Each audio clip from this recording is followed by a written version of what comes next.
puck in deep. Off the end boards, Copeland tries to slam it on goal. It goes through the legs of the goaltender. The Rebels are celebrating as though it's in, and now we've got total chaos. The goal horn is going in the Marchand Crane Center. We got fists flying. We got sticks on the ice. Now bodies are down on the ice as Ty Copeland slammed that one toward the net from along the goal line. And as the Rebels circle in behind, they celebrated as though that puck went in. 3:38 to go in the third. As they show the replay, Copeland, that puck got through the 5-hole of Ruzicka. He did eventually cover it up, but did he cover up in time? Is there a conclusive angle showing that puck went in? Boy, I don't know. The puck eventually did go. His check. Physical, you just talked about it. Now it's business is picking up, is what they say. Here's Cohen Williams dangling in, and behind the play, Ness is going to drop the gloves with Carson Wetch right at center ice. They'll size each other up.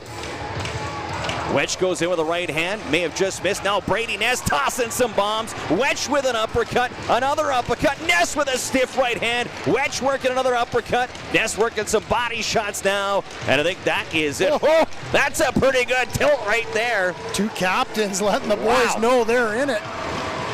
I'd put that one a draw, hey? Oh, it was a good fight. Some quick, hard punches.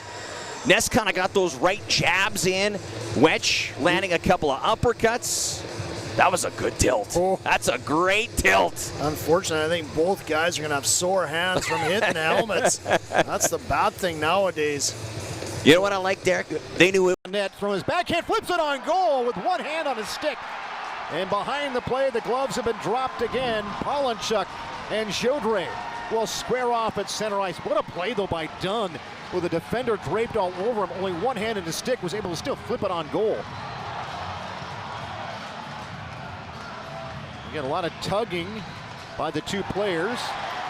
Overhand rights by both. They're kind of going back and forth. I don't know they're making much contact. And now Chaudry goes down to his knees, and the linesman will separate them. You got a feeling these two teams fighting to get in the win column, trying to spark each other. That's why we've gotten these two altercations here in this first period. Fans love it. Play stopped with a minute 43 to go in the second, which is a great time to remind you that PNW Sports Institute powered outpatient physical therapy is the official physical therapy partner of the T-Birds. Find a location near you by visiting pnwsi.com. They're on blue line. Brzezinski fires ahead. Turco tried to split the D, but the horn goes to end period number 2. So a bit of an unfortunate one for the Red Deer as his helmet popped off and thrown against the glass. So I would expect Brzezinski and McInnes are going to head off for the start of the third period. Vluswick protesting. He's got a penalty as well. He was tied up with Dylan Ronald for a while. Now Klippenstein comes in and starts beaking with Vluswick. The officials trying to separate both teams and get them off to their respective dressing rooms so we can get the second intermission underway.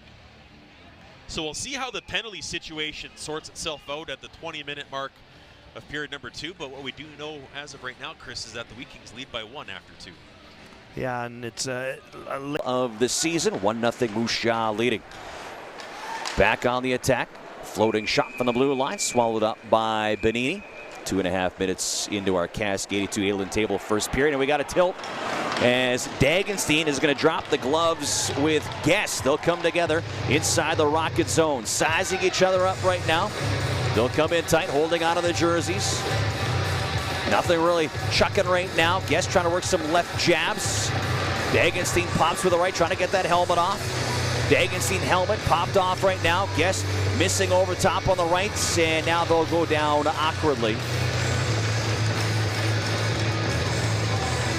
Nothing big in that one, Derek, but I love the effort by both players. Yeah, absolutely. Guest wasn't happy with Dagenstein going through the blue paint at the end of that play. He challenged him, and good job for Dagenstein. He stepped up. Out they came from the pile, and away they went. Rowan Guest, when he got up to see him challenge his own team, right, went over and looked at him and said, come on, enough. Pass instead into the corner. Chiefs tying up the puck as the final seconds of this period, and now Burkar going to get into it down in the corner. And I think we're going to see some penalties coming out of this as Sather starting to get hit as well. Tony Guzzo getting in the middle of that one, but Burkhart involved in the corner.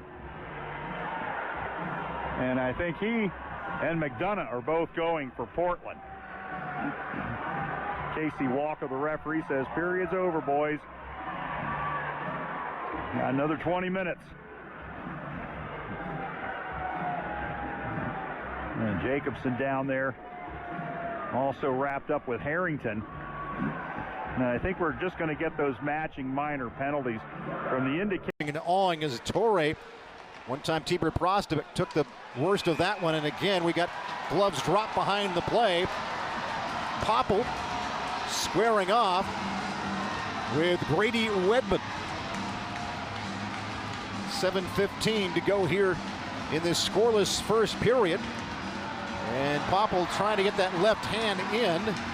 Almost unbalanced himself, stays on his skates, and then he takes Wedman right down to the ice. No punches thrown, but Popple lands on top of Wedman. They'll both go to the box. First penalties of the game are going to be offsetting Fighting Majors.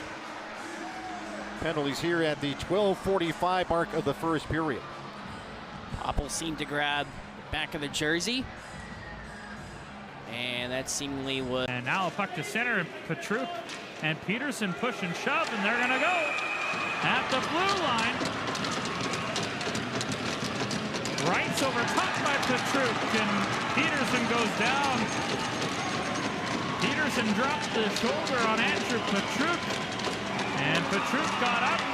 They pushed and shoved, and then they went. Well, that's a veteran player there, Patrick, understanding that he gets caught by Peterson in a way that he didn't like, and he challenges him, says, hey, I'm going to stand up for myself. That's not okay here, and good fight by Patrick there. Couple exchanges for both guys, and Patrick ends up getting the takedown with a little bit of a follow-through here after. I like that he gets some more, too. Doesn't like the hit that Peterson threw on him with the puck just in the area, not even on his stick. So Wetch wrapped up in the neutral zone, and then he was going down and then hit by Connor Schmitz. A penalty upcoming to the Moose Jaw Warrior defenseman. By no means meant to be malicious. And the Rockets are definitely going to take one as well here. So it was Hayden who jumped Schmidt right after that hit. Be interesting if it evens out. The initial hit, I get Wetch along the boards, kind of falling down, a bit of an awkward situation. Schmidt finishing his check, and it's a penalty, 100%. It wasn't malicious by any means. And then as Derek described, Owen Hayden came right in, and they only have the one on the board for